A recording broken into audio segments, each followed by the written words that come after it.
Hi everyone, this is Balázs from RacingBrick, and today I brought you not one but two March 2026 Speed Champions sets. Well, let's say one and a half, but they are closely related. This is the 77258 F1 Academy LEGO race car and the 30734 Mini F1 Academy car, which looks like this year's Speed Champions Polybag release. Before we jump into the builds, a bit of context. The partnership between LEGO and F1 Academy was announced in November 2025 in Las Vegas. F1 Academy is the all-female junior single-seater series created to develop and promote young female drivers into higher levels of motorsport. Starting in 2026, there will be an actual LEGO racing car on the grid, driven by Dutch racer Esmee Kosterman, and this set is based on her real-life car with cool LEGO-themed livery. So this isn't just another fictional Speed Champions release, it's the brick-built version of a real race car. And just to clarify, despite the name F1 Academy, these are technically Formula 4 level single-seaters, so think junior Formula machinery rather than full Formula 1 monsters. The box design follows the familiar F1 layout, just with different branding. On the back we get the usual composition shots, but interestingly we don't see the real-life car at all, which is a bit surprising considering the full livery was revealed publicly. Anyway, let's see what's inside. The set has 201 pieces, costs 28 euros or dollars, and it will be available from the 1st of March. You will find the product link below. Inside we get 4 numbered bags, a car base, a moderately sized sticker sheet and the manual. Interestingly, the real car isn't shown in the manual either, not even a render, only the LEGO version. Here is the part list if you are interested. Now let's start building. We begin with the base and seat. The rear axle solution is somewhat similar to the regular F1 cars, though only partially. The floor construction is simple but sturdy, I like it. The front axle mounting method will be familiar.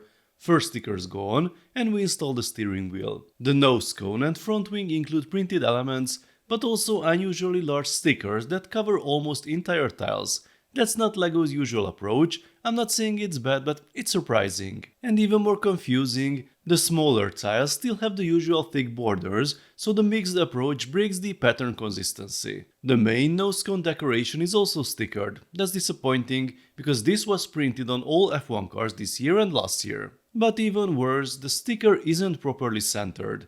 This is the most prominent graphic on the car, and it's misaligned. Where is quality control when we need it? At least the race number is printed. Regular F1 cars didn't even get numbers, but unfortunately that can't compensate for the crooked centerpiece below. The front axle locks the nose in place as usual. More printed parts follow, that's nice to see, and there's an interesting upside down jumper plate trick near the cockpit. The rearview mirrors have colorful supports, and this is why we needed the jumper plate in front of the steering wheel. We get even more prints, some familiar window elements, and those wedge pieces with the integrated minifix key straight from the Speed Champions F1 playbook. The rear wing has a solid structure and a pretty cool and sturdy connection method. This is the final piece that goes on top.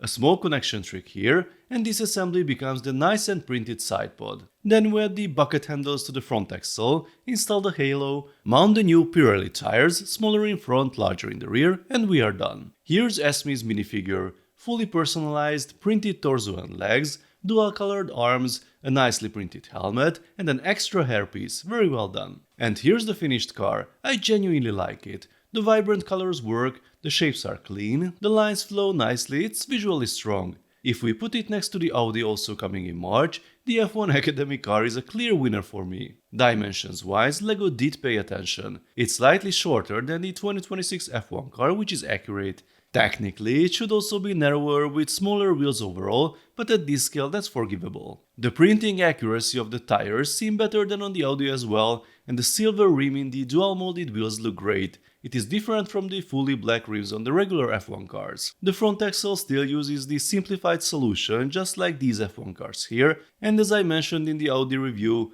LEGO really should redesign last year's element without the deflector. Shaping looks pretty accurate based on reference photos. Maybe the section behind the seat is slightly too rounded. The real car appears more triangular there, similar to last year's F1 Ferrari. Now let's check the polybag. This one has 58 pieces, it's not listed on lego.com, so I can't confirm pricing, but historically these go for around 4-5 euros.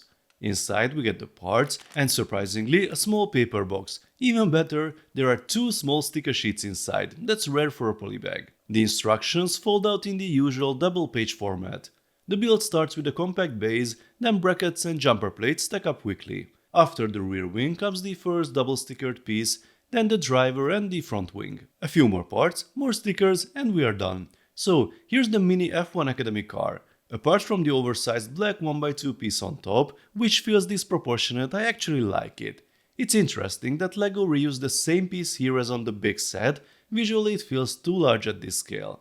Next to it is the 2024 McLaren Polybag. The wheelbase is shorter and details differ enough to make it feel unique. Nice addition for collectors. So here are both F1 Academy cars side by side. I'm genuinely happy to see LEGO sponsoring a real-life racing initiative and translating it into a set that looks good, plus including a personalized minifigure. The new variation of Pirelli tires are a great bonus and useful for other performance builds. Overall, I like these sets very much, but I can't ignore the pricing reality. This cost the same as the DeLorean, for example, which had 2 minifigures, lots of prints and significantly more parts. LEGO's Unified Speed Champions pricing may make sense from a theme perspective, collectors probably won't mind, but if you're buying just 1 or 2 sets, comparisons like this are unavoidable. At this price and piece count, the F1 Academy car really should have been fully printed, especially to avoid issues like the misaligned nose sticker. So folks, let me know what you think about these two. Will you get them? Let's talk about it in the comments section. If you enjoyed this video, then please give it a thumbs up and don't forget to subscribe with notifications as more exciting LEGO videos are coming soon. See you next time, bye bye.